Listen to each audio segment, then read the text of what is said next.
C'est à la mi-janvier, en principauté de Monaco, que commence pour Renault l'aventure du championnat du monde des rallyes 1989. La Renault 5 GT Turbo Groupe N est engagée au rallye de Monte-Carlo. Elle est pilotée par Alain Oreille. Gilles Timonier sera son copilote. Dans l'Ardèche, en cette période hivernale, il était logique de trouver de la neige. Sur ce terrain particulier, les Lancia et les Mazda plus puissantes sont avantagées par leurs 4 roues motrices. C'est Grégoire de Mévius qui prend alors le commandement.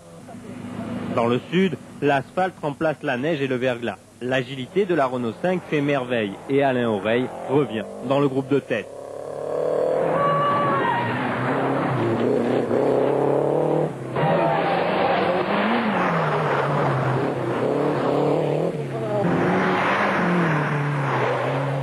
L'Italien Deila, sur sa Lancia intégrale, profite de la puissance de sa voiture, tout comme de Mévius sur sa Mazda. Ils essayent de contrer les attaques du pilote Renault.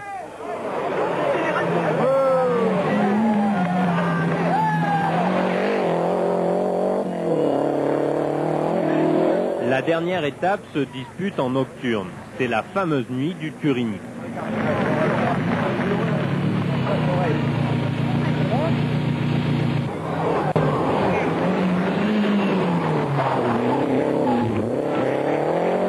Ça sera dur, mais on continue à attaquer.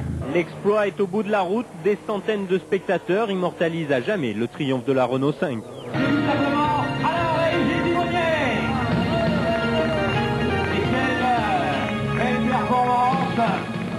Alain Oreille et Gilles Timonier remportent la victoire dans ce 57e rallye de Monte-Carlo.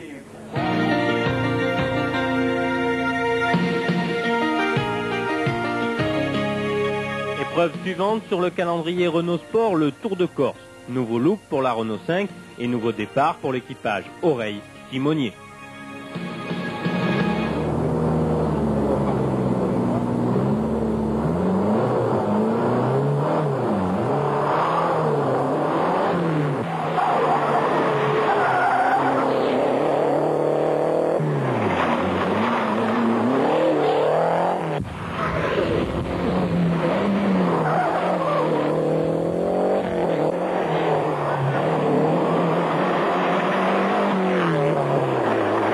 Ce rallye de longue haleine est en fait un sprint effréné. Jamais le pilote de Marquis ne pourra baisser le rythme.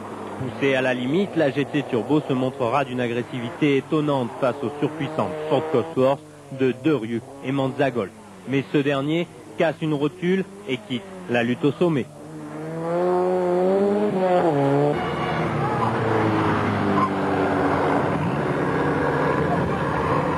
Le seul problème rencontré par l'équipage Renault est un cardan fatigué. Heureusement, les mécaniciens du Simon Racing, le préparateur de la voiture, réalisent une véritable course dans la course. La Renault 5 est réparée en un minimum de temps, mais plusieurs arrêts seront nécessaires pour vérifier entièrement la voiture. On change également les pneumatiques, ils ont ici un rôle déterminant. Les températures sont souvent très élevées.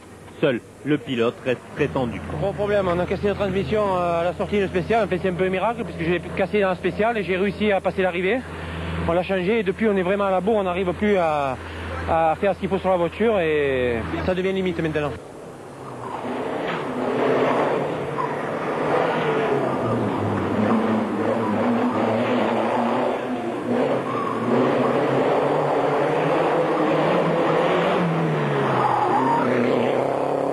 Oreille sur la grande attaque et pousse Derieux à la faute. La sortie de route du pilote corse est définitive. Alain peut respirer et se laisser glisser jusqu'au podium.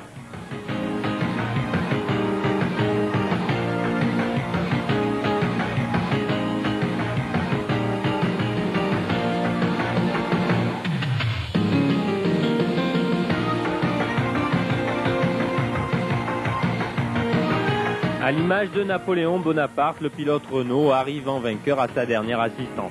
Il mérite les applaudissements. Il vient de mettre le point d'orgue au travail de toute son équipe.